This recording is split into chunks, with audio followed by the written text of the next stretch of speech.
Hola, ¿qué tal? Buenos días. Hoy es sábado 26 de abril del 2025. Estamos transmitiendo en vivo desde la ciudad de Culiacán, Sinaloa, México, a través de la página que el Cuarto Pulso tiene en internet, en Facebook, para todo el mundo. Mi nombre es Julio Alvarado y le doy la más cordial de las bienvenidas al maestro Julio Alfonso Castro López. Maestro, buenos días. Bienvenido a la mesa de análisis virtual del Cuarto Pulso. Tocayo, buenos días a todos ustedes, los que nos operan y nos escuchan. Pues ya después de una semana, de un sábado de vacaciones, pues ya estamos aquí otra vez para analizar la cosa pública que está pues muy, pero muy, además interesante lo que está viniendo en nuestro país. Sí, el análisis de la cosa pública, lo que se ha generado como noticia en el decurso de la semana. Saludo con afecto a mi amiga y compañera en los controles, la licenciada María del Rosario Jiménez Ramírez. El día de hoy vamos a abordar dos temas, como ya es costumbre en el Cuarto Pulso. El primero de ellos es la elección judicial que se ha visto salpicada por el involucramiento de los candidatos a ocupar una posición en el Poder Judicial de la Federación. Y en la segunda media hora vamos a abordar la ley censura, la reciente iniciativa de ley en telecomunicaciones que la presidenta Claudia Sheinbaum envió al Congreso esta semana. Antes de iniciar este programa, dos temas. El primero de ellos es el sensible fallecimiento, el asesinato del que fue objeto nuestro compañero, colega y amigo, el licenciado Marco Antonio Aramburo Insunza. En esta semana también, desafortunadamente, tuvimos que dar cuenta la ola de violencia que está imperando en nuestro estado. También alcanzó ya a los abogados, en este caso a nuestro compañero, amigo y colega, el licenciado Marco Antonio Aramburo Insunza, un joven abogado muy talentoso.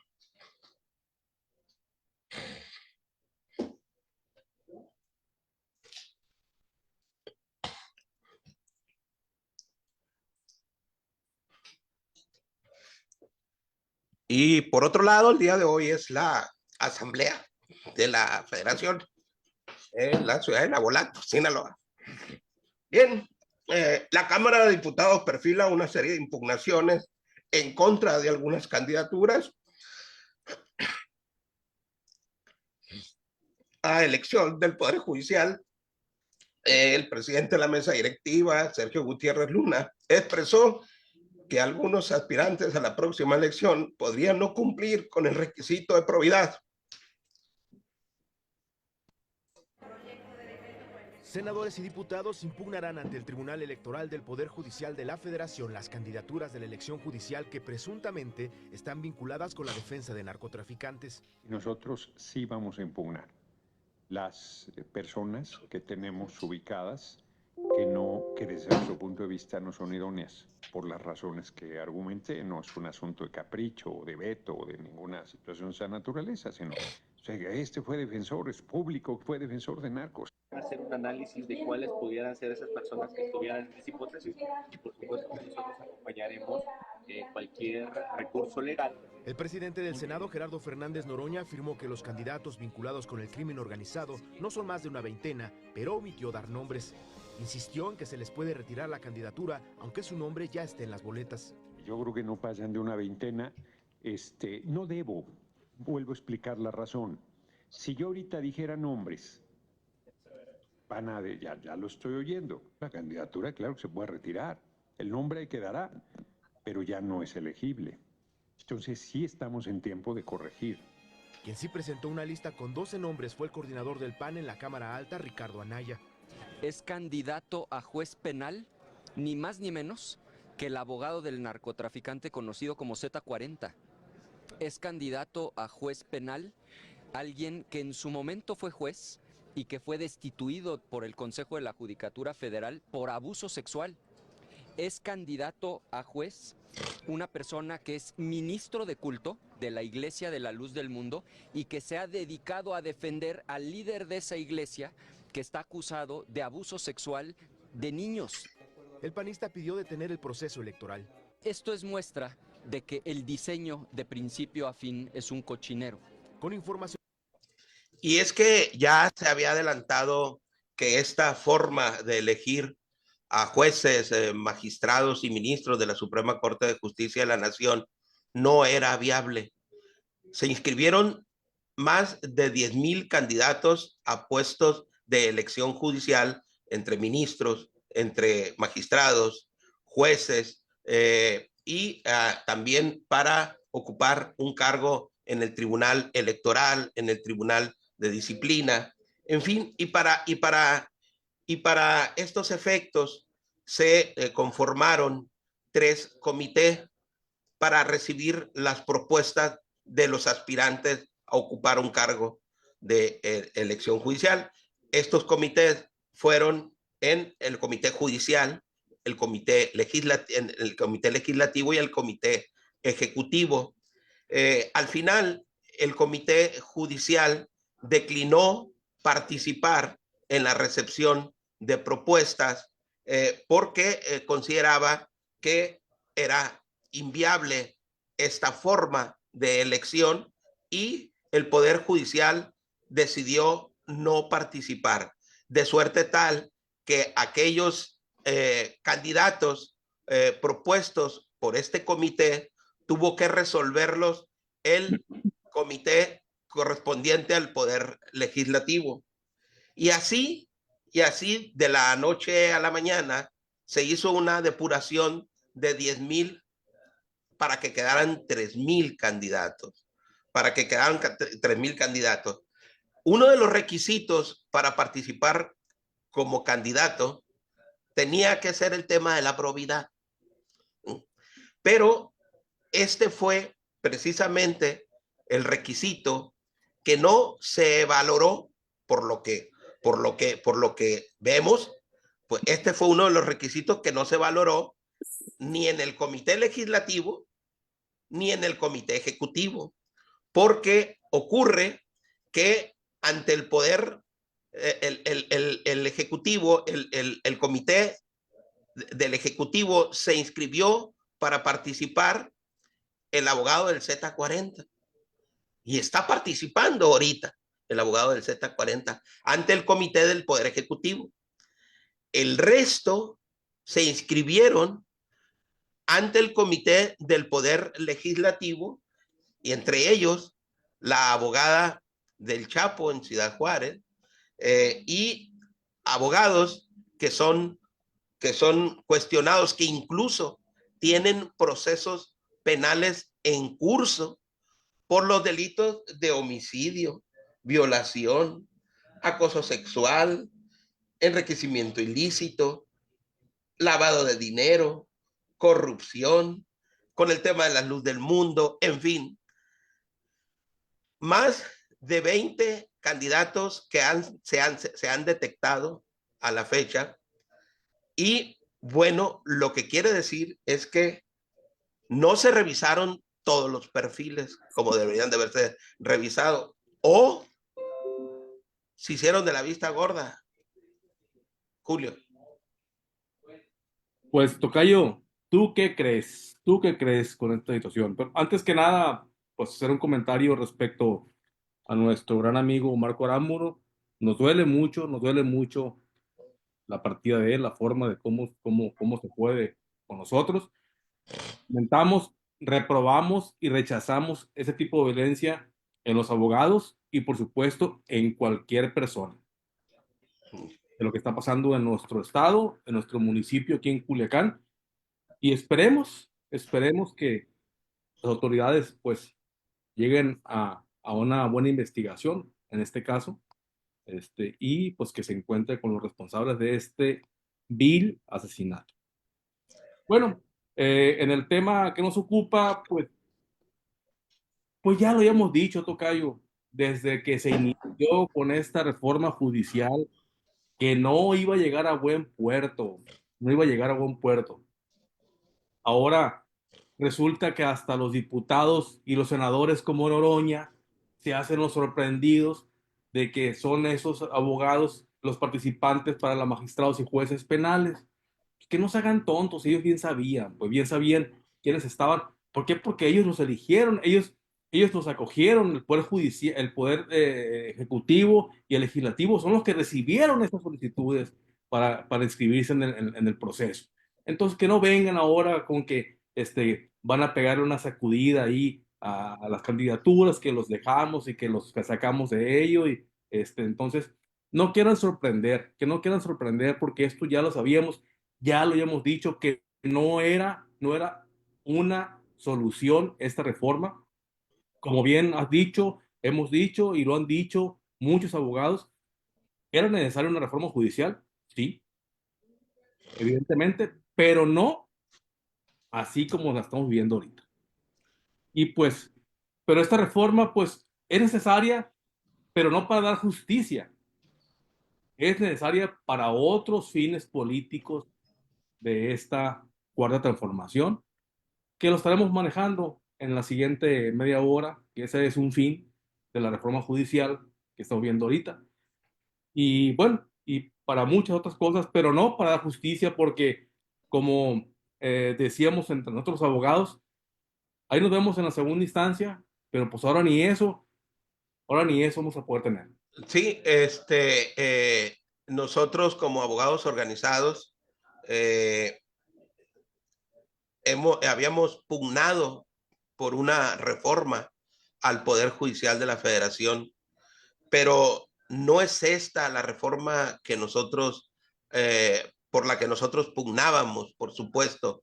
Que estaba mal en el tema, en el nepotismo estaba mal, que estaba mal en el retraso de los dictados de resoluciones, estaba mal, en fin, y que estaba mal, insisto, también en el tema de la figura del Consejo de la Judicatura, porque el Consejo de la Judicatura y la Suprema Corte de Justicia de la Nación eran presididas por una misma persona.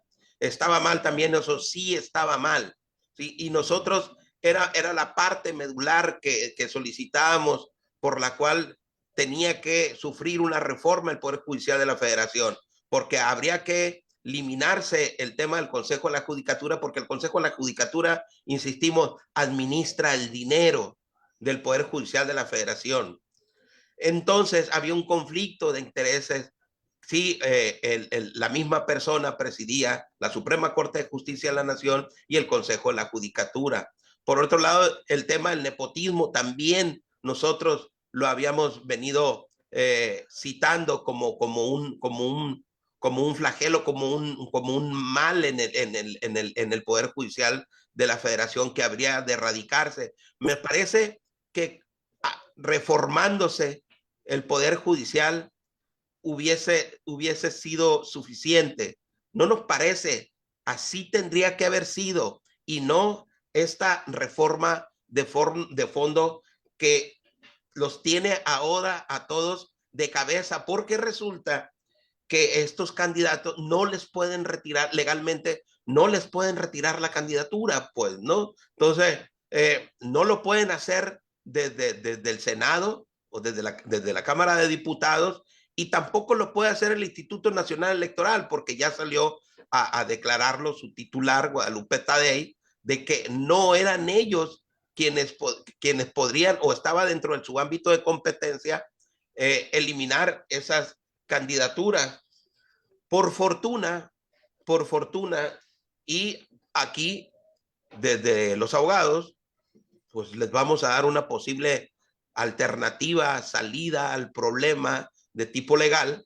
Por fortuna esta reforma considera también la figura del Tribunal de Disciplina, y de llegar a ser electos estas personas, estos candidatos, pues bueno, el Tribunal de Disciplina puede actuar en consecuencia y al final eliminarlos. Hay algunos casos, Julio, en el que no hay otra salida, por ejemplo, porque esos candidatos son candidatos únicos, Julio.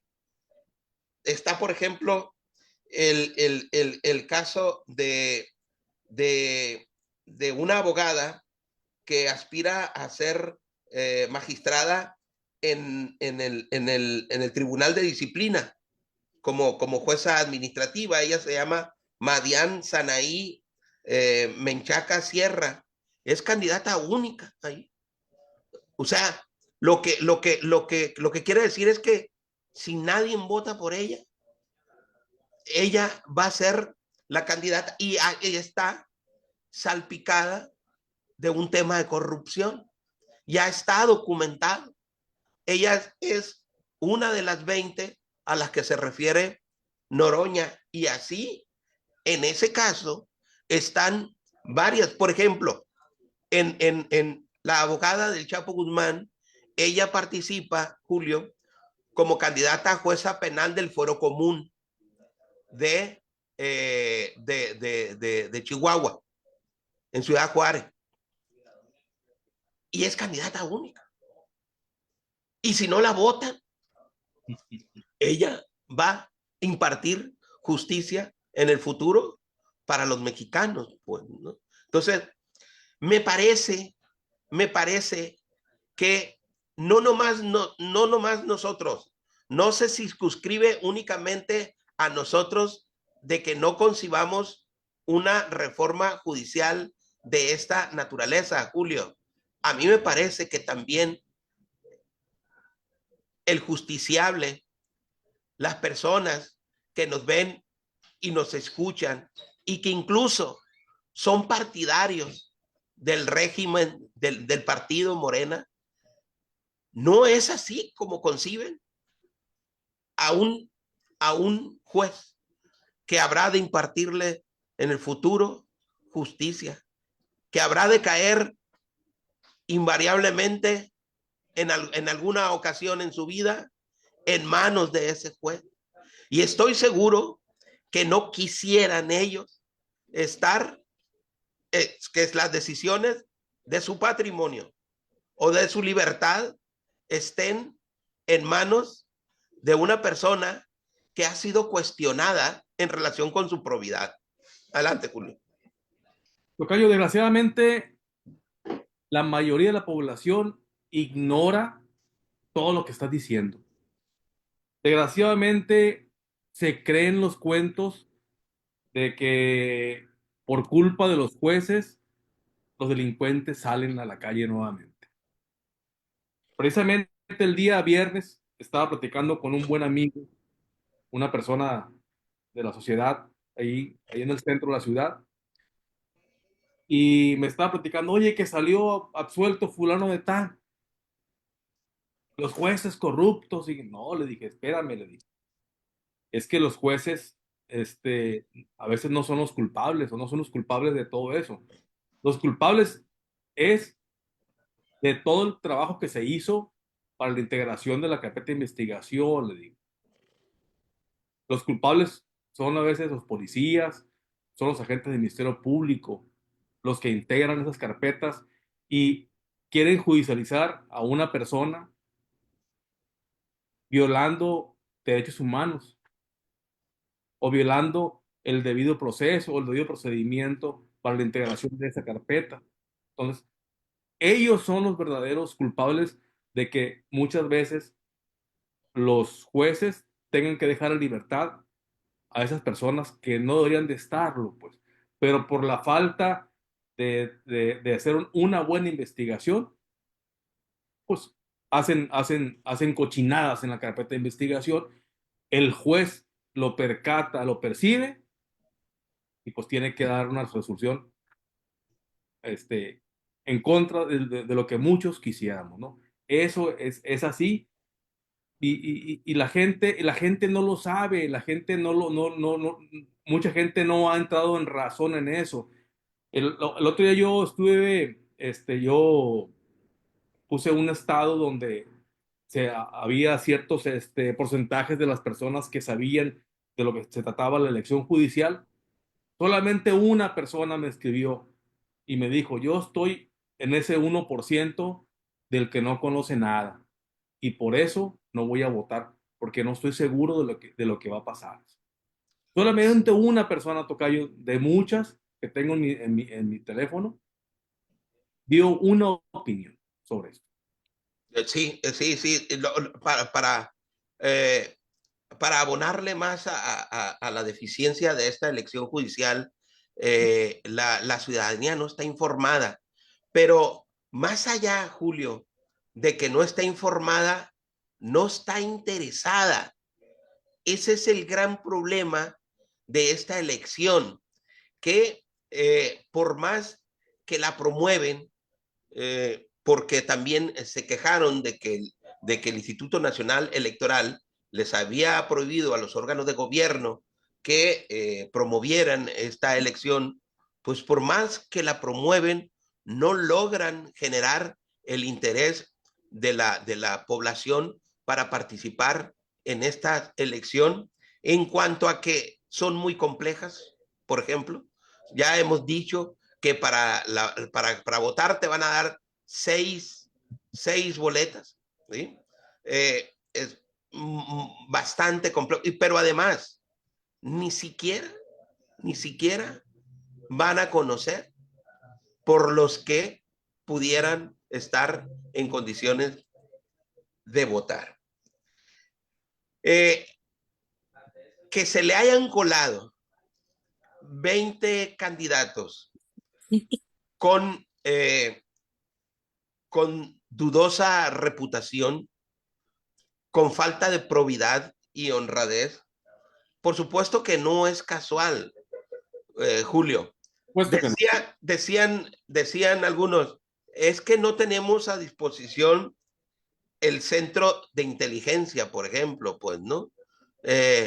Las fiscalías no, las tienen a su disposición para poder revisar los perfiles de cada una de estas personas. Además, ha sido la propia sociedad civil, Julio, quienes han detectado a estas 20 personas. No han sido los órganos de gobierno, ¿sí? No han sido las autoridades competentes y correspondientes. Ha sido la propia sociedad civil quien los ha detectado y los ha reportado, ¿sí?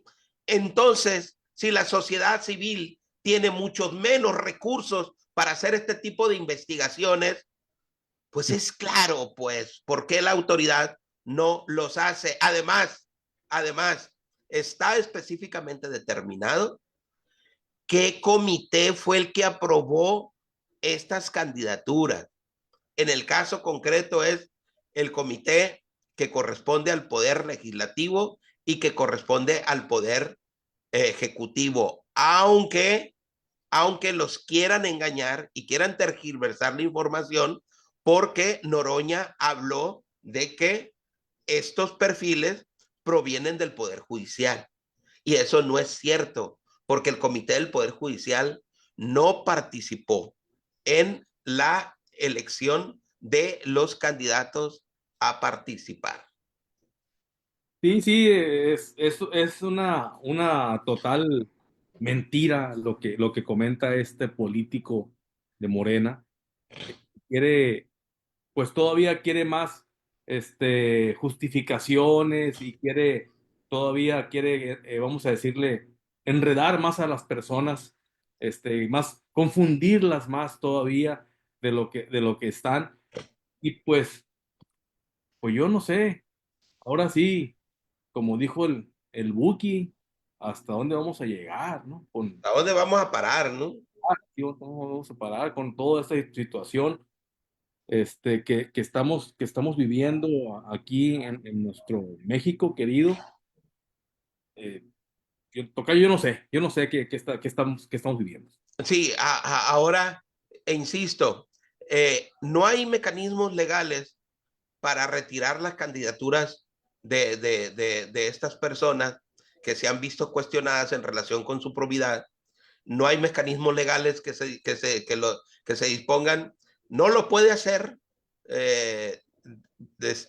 la Cámara de Senadores, a no ser que actúen como ya están acostumbrados a hacerlo, pues, ¿no? De manera dictatorial, pues, ¿no? Y que empiecen ellos a eliminar a esos candidatos. Lo veo muy inviable porque ya están en manos del Instituto Nacional Electoral. Y luego, ahorita, se echan la bolita entre el Instituto Nacional Electoral y el presidente de la Junta de Coordinación Política, Gerardo Fernández Noroña, en la Cámara de Senadores. Porque Fernando Fernández Noroña le pide al Instituto Nacional Electoral que los elimine. Y Guadalupe Tadei le dijo, no me corresponde, tendrías que haberlo eliminado tú, porque para eso serviste como un filtro, para depurarlo, porque de 10,000, finalmente tuviste 3,000 y a esos 3,000 tendrías que haberlos revisado todos en cuanto a sus antecedentes. A mí no me corresponde, le dice Guadalupe Tadei, le corresponde a la Cámara de Senadores. Y luego ahora se queja Fernández Noroña y dice, y ahora resulta, dice, que el que va a pagar los platos rotos soy yo. Pues sí. ¿Y por qué no dice como dijo cuando iba la reforma judicial? No hay poder humano, dijo, que pare la reforma judicial. Siempre y cuando ellos quieran hacer eso, pues los van a retirar, tocayo. Siempre estamos acostumbrados esta nueva política dictatorial de que nomás se les ocurre a ellos y la ley es respetada y cuando no, pues no respetan nada, te pasan todo por el arco de triunfo y hacen lo que ellos quieren. Sí, creo que tendrán que participar al final. Esa es mi opinión. Y lo bueno de este programa es disentir. Tú tienes otra, pero a mí me parece que al final van a participar y de resultar electos los va a declarar como tal el Instituto Nacional Electoral. Y como nadie ha dicho nada, ocurre que el Tribunal de Disciplina, que fue conformado ahora con esta reforma al Poder Judicial, ese sí tiene esas facultades. Me parece que van a esperar esa instancia, aunque no se ha dicho en ningún foro, se ha informado sobre el particular, pero si, y si no lo sabían, pues bueno, para que tomen una idea de lo que pudieran hacer legalmente hablando, si al final resultaran electos estas personas que han sido cuestionadas por su probidad. Oye, tocayo, ¿y no será que les tienen respeto, por así decirlo? Porque Noroña le echa la culpa al INE y el INE pues le dice que no. Entonces dice, ahora yo cargo, entonces porque además, tocayo, además, yo dudo mucho que a ese tipo de personas alguien en su sano juicio les pudiera competir, ¿eh? O sea, al abogado del Z40, pues les tienen respeto. sí, pues al abogado del Z40, a la abogada del Chapo Guzmán, yo dudo mucho que alguien pudiera llegar a competirle el mismo puesto, pues, ¿no? O Y sea, no, y no por conocimiento, ¿va? por supuesto, pues, ¿no? Entonces está en un factor de desventaja aquel que no teniendo esos antecedentes pudiera aspirar a la misma posición que el abogado del Z40 o la abogada del Chapo Guzmán, por ejemplo, pues, ¿no? Pues sí, Y ahora ocurre que, bueno, son ellos quienes se tienen que hacer cargo de esta situación, de este cochinero, porque ya para finalizar con este segmento, decirles a quienes nos ven y nos escuchan que uno de los factores por los cuales sufrió esta reforma del Poder Judicial era porque era un cochinero el Poder Judicial actual, porque estaba corrupto. Y entonces, con estos candidatos, pues yo no veo que vaya a haber mucho cambio.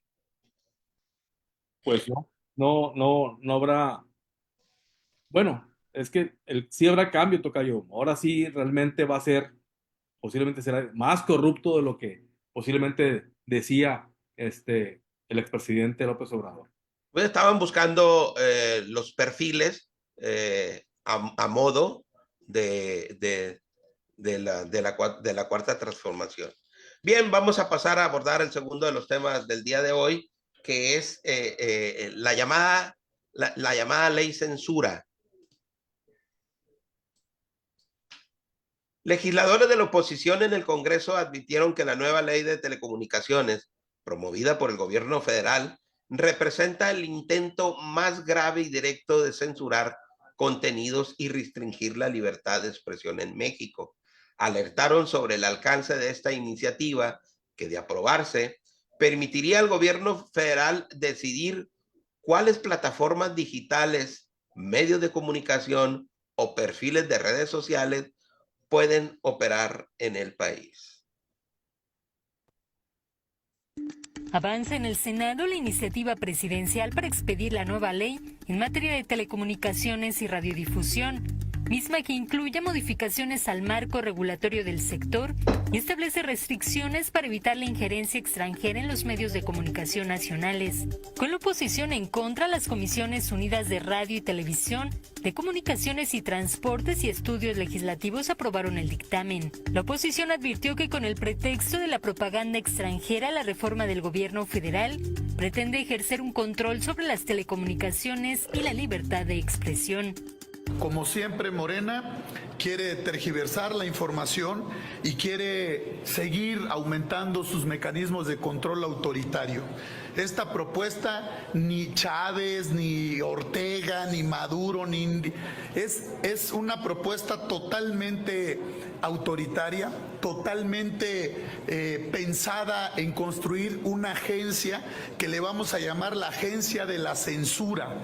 Es censurar a las y los medios de comunicación, es tratar de controlar desde el gobierno de la República todos los temas que se presenten en comunicación. No habrá ningún mecanismo para poder no solo presentar algún recurso para poder tener apertura, no es el control absoluto.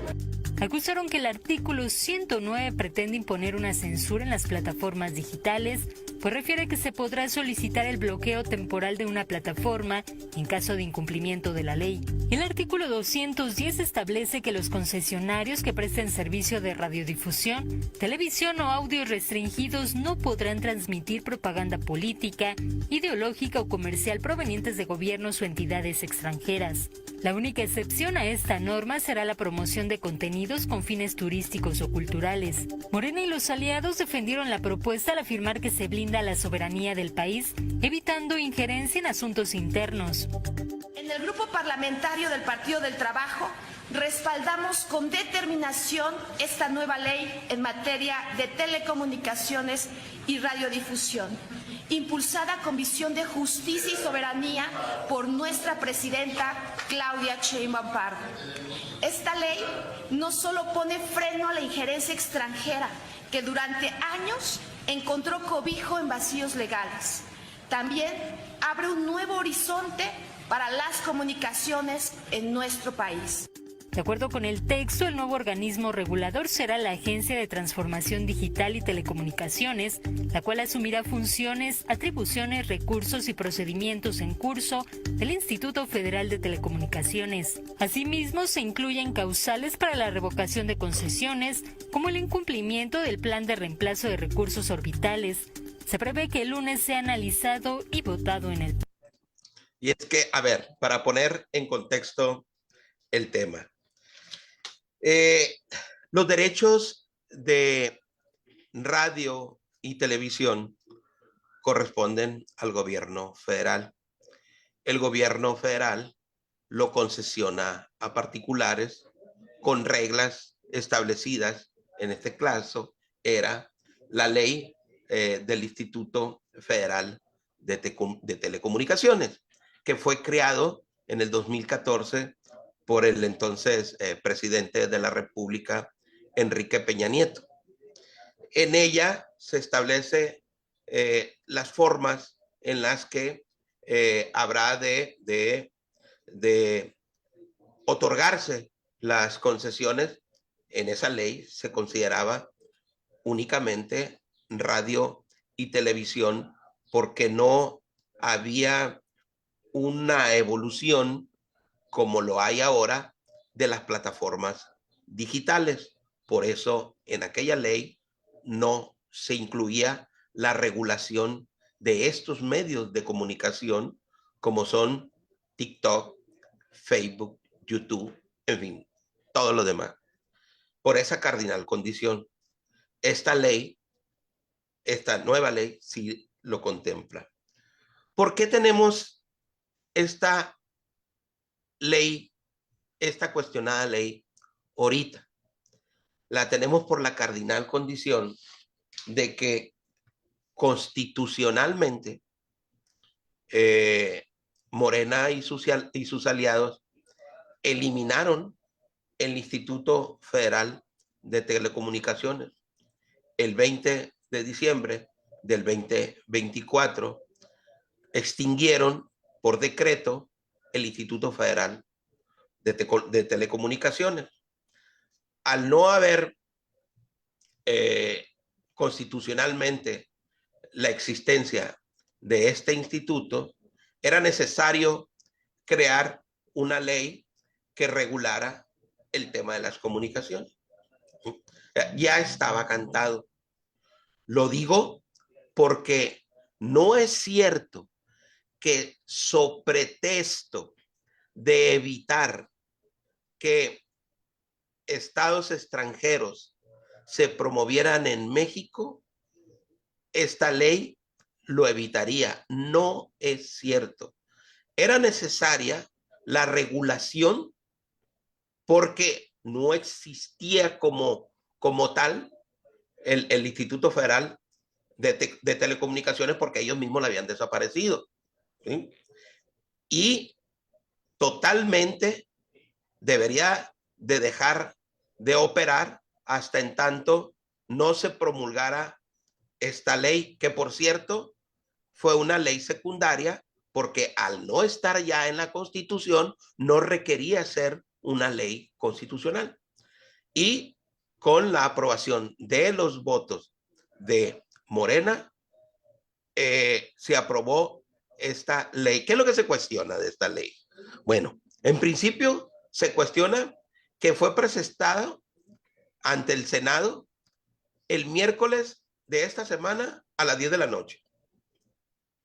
Y que el jueves a las 10 de la mañana ya estaba en comisiones. Les explico un poquito el proceso legislativo porque muy hábil no lo soy. Cuando se presenta una iniciativa de ley, se presenta al Senado, a la Cámara de Senadores o a la Cámara de Diputados en su defecto. Por lo regular, las iniciativas de ley o las reformas que promueve el Ejecutivo, en este caso la presidenta Claudia Sheinbaum, las envía al Senado. Bien, se presenta en el Senado y dependiendo de la naturaleza de la ley, se turna a las comisiones.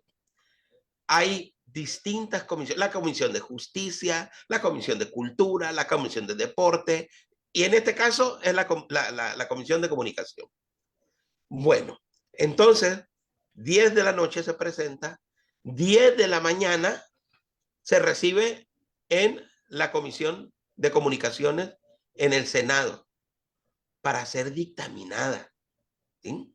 Entonces, aquí la lógica cabe, lo que decía Ricardo Anaya, porque afortunadamente nosotros tenemos un poco más de tiempo para explicarla. Entonces, él decía, a ver, si la presentaron a las 10 de la noche, dijo, yo no creo que todos ustedes se hayan desvelado leyendo una iniciativa de ley, porque no es reforma, una iniciativa de ley que tiene 223 páginas y contempla 183 artículos. Y bueno, no les petaron nada al final, pues, ¿no? Entonces, ¿Es un albazo? Sí, es un albazo. Sí se quiso aprobar Fast Track también, porque además se aprobó Fast Track. En comisiones se aprobó. ¿Qué pasa si se aprueba en comisiones? La iniciativa se turna al pleno para que allí sean votadas por todos. En las comisiones, nada más quien ocupa una responsabilidad en la comisión, el presidente de esa comisión, el secretario de esa comisión, en fin, pues, ¿no? Quien tiene una responsabilidad en la comisión la vota y después la pasa al pleno. Y en el pleno es votada por todos los partidos políticos. El lunes se va a turnar a las 3 de la tarde. Esta iniciativa de ley se va a turnar al pleno para su discusión o no. Ya la presidenta dijo, debatan, analícenla, y si hay que hacer cambios, pues hacemos cambios. Pero la presidenta habla solamente del artículo 109 de esa ley. ¿Qué es lo que cuestionan también la oposición, Tocayo? Bueno, cuestionan que a través de esa ley el Estado pretende mantener el control de todas las comunicaciones, incluyéndose TikTok, YouTube, Facebook, en fin. El problema también es que nosotros, para crear una plataforma como la que ahorita estamos, aportamos toda nuestra información personal. Y yo, consciente, se la di a este ente que regula esta plataforma. Pero yo no autoricé para que el gobierno la vea, la administre y la tenga mi información. Esto es solo una parte de lo delicado que en esta parte de la plataforma implica esta ley, Tocayo, entre otras muchas cosas que seguiremos hablando en los siguientes minutos que nos quedan. Son los puntos finos, Tocayo. Lo segundo, lo tercero. Pero mira, tenemos senadores con un nivel de inteligencia como la inteligencia artificial, Tocayo, que rápidamente ellos se machucan, se machacan todas las iniciativas en algunas horas y la comprenden y la defienden, ¿no? Una capa y espada porque pues, todo está bien. Qué chulada de senadores tenemos, qué chulada, qué necesidad de senadores. Ahora, otra cosa que me salta a mí, que me hace ruido, es, oye, Tocayo, ¿con qué facilidad el gobierno federal acaba con un instituto, con un organismo? ¿Cuánto, en cuestión de dineros, cuánto significa eso, acabar con un órgano de estas naturalezas para crear otro órgano y todo lo que conlleva el gasto en propaganda, bueno, en propaganda, no propaganda, en la cuestión de cómo se echa a andar ese instituto, ese órgano, esa secretaría, que le caben el nombre, imagínate nada más, cambiar las papelerías, cambiar los logos, cambiar nada más. ¿Cómo está eso, pues? Indemnizar a quienes trabajaron ahí, a los empleados. Nada más, cuánto significa que con la mano en la cintura ya no quiero ese organismo, ya no quiero ese instituto? Eso es una parte que nadie se ha preguntado, o sea, cuánto es lo que nos cuesta a nosotros los mexicanos que estemos quitando y borrando institutos. Ahora, ¿qué va a pasar con el cuarto pulso, Tocayo? ¿Qué va a pasar? Por eso es que estoy particularmente preocupado, Tocayo.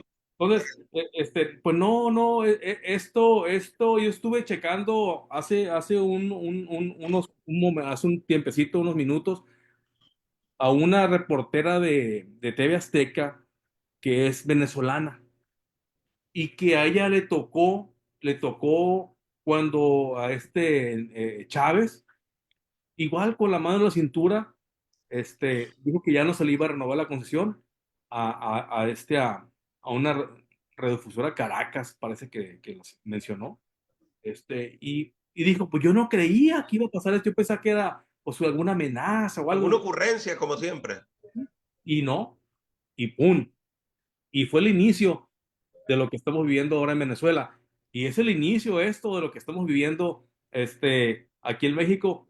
Y bueno, y como te comentaba en el bloque anterior, la reforma judicial pues le sirve también para poder secundar estas reformas, estas modificaciones, estas nuevas institutos, estos nuevos órganos, para que nadie podamos recurrir y que nadie nos podamos inconformar en la creación de estas pues leyes mordaza ahora.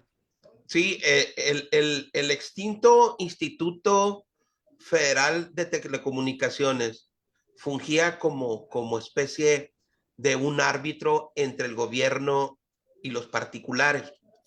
En esa ley de telecomunicaciones estaban dispuestas las reglas, virtud por las cuales se otorgaban las concesiones y cómo deberían de utilizarse esas concesiones por parte de los particulares.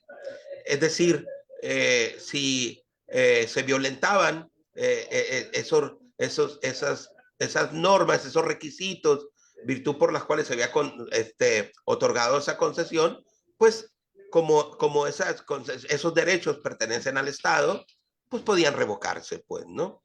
Entonces, como en este momento, bajo la extinta ley, no había ningún supuesto en el que ninguno de los medios de comunicación que critican al gobierno encuadraba en un supuesto de revocación para la concesión, pues bueno, esta ley sí lo contempla, sí lo contempla. Y ha sido muy cuestionado el artículo 109 se me pasaba, en sustitución del Instituto Federal Electoral, el Instituto Federal de Telecomunicaciones. Esta nueva ley contempla una superagencia, se llama Agencia de Transformación Digital y Telecomunicaciones. Solo que esta agencia está operada por el Estado, por el Poder Ejecutivo, da facultades al Poder Ejecutivo, obviamente, lo que no hacía la figura del Instituto Federal de Telecomunicaciones, porque ya dijimos que fungía como un árbitro entre particulares y el Estado. Ahora, esta agencia le otorga facultades a Poder Ejecutivo. Por eso se dice que es una superagencia. Y el artículo cuestionado de esta nueva ley es el 109, cuyo contenido dice este artículo, establece que las autoridades competentes podrán solicitar. ¿Cuáles son las autoridades competentes? Todas. Podrán solicitar la colaboración de la Agencia de Transformación Digital y Telecomunicaciones para bloquear temporalmente una plataforma digital en los casos que sea procedente por incumplimiento de disposiciones u obligaciones previstas en las respectivas normativas que le sean aplicables. Interpreten este artículo y verán ustedes que el que está en poder de una plataforma o de una concesión no tiene ningún mecanismo de defensa. Tocayo, pues les dieron unos dientones de dinosaurio ahora sí a este instituto. Y vamos a ver, todavía faltan las reformas que se hagan a los códigos penales federal y de los estados para allanarse a este nuevo instituto, ¿no? Y otras reformas para poder pues que los dientes crezcan más, ¿no? Y que tengan una mordida muy, muy letal. Sí, y es que no es específicamente este artículo. Hay como 4 o 5 artículos de esta misma ley que son los que cuestiona la oposición y que dan facultades ilimitadas a la presidenta de la República. Ese es el gran problema.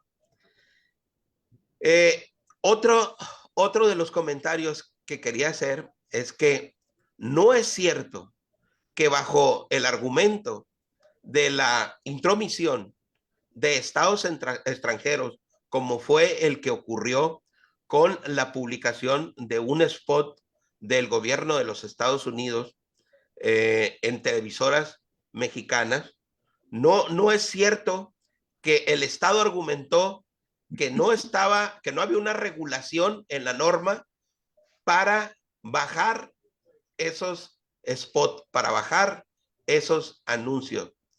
Contrario a lo sostenido por ellos, y por eso también da origen a esta norma, porque el argumento es que vamos a tratar de evitar que estados extranjeros se promocionen en el nuestro.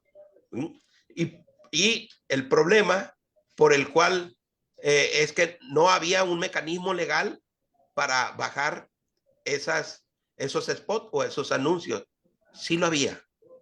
El propio 33 de la Constitución contempla la posibilidad de poder suprimir ese tipo de mensajes o de anuncios.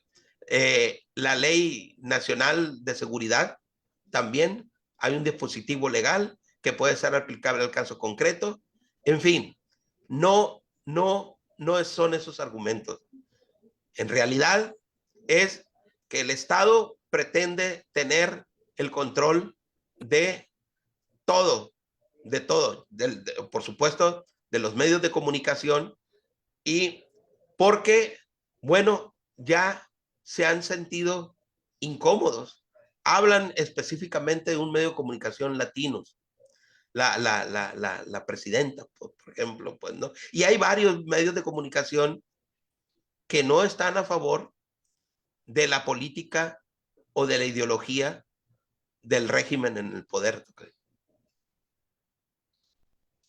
Tocayo, en las democracias constitucionales no tiene cabida la ley de Mordaza. ¿Hasta cuándo podremos decir que esta frase es actual?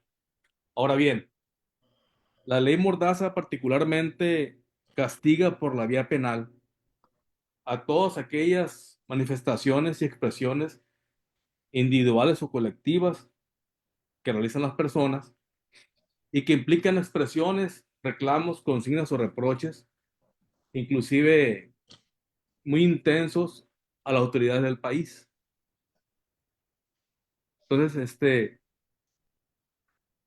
esto es lo que quieren regular con esta ley de la censura.